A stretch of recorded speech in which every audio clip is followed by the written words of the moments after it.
We are joined by Chief Erk Litzenberg. He is the chair of the IAFC Wildland Fire Policy Committee. Thank you so much for joining us. You're welcome. Pleasure to be here. Now, this is a really timely topic with the fires in the West right now. So what challenges are being experienced right now with these fires that are happening? You know, I think the challenges that are being experienced in California are no different than what we're experiencing nationwide. We're getting hotter, we're getting drier. The fuels are getting crisp and ready to light up, and so our fires are more severe. Our statistics are showing more fires on an annual basis that are plain and simply getting bigger and affecting more people. So what we're seeing in the news in California, again, it's just not unlike things we've seen across the nation for the past few years.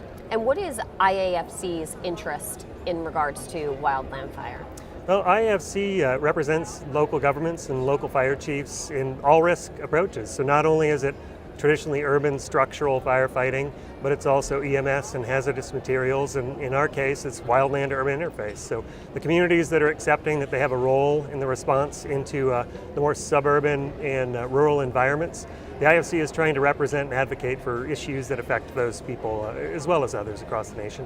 Now, the National Cohesive Wildland Fire Management Strategy, talk to us about what that is and how that would impact a local fire chief. Sure. So that long title, actually, we've shortened it to Cohesive Strategy.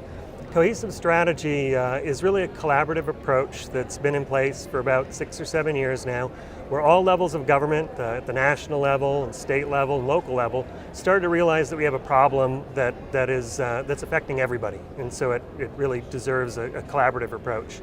So the Cohesive Strategy looked at 3 tenets.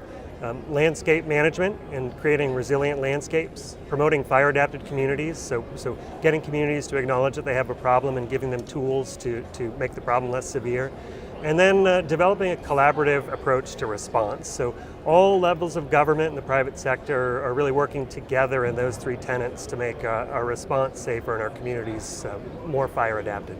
And talk to us about the resources that are available through the IAFC.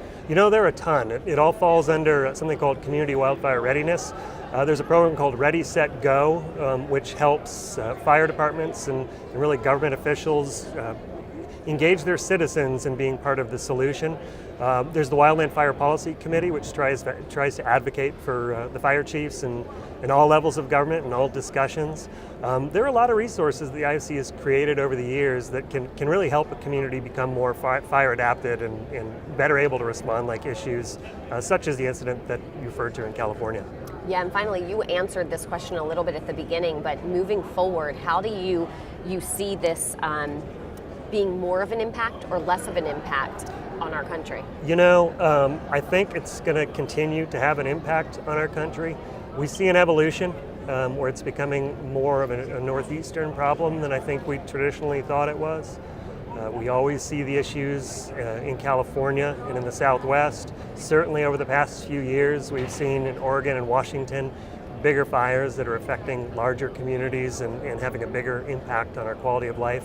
I think the issue will continue to grow, and we're very appreciative of the work that the IAFC has done to speak on my behalf as a fire chief, and I think on our behalf as a population. So yeah, I think the issue will continue to grow, and hopefully we'll continue to advocate for how the fire chiefs can deal with it.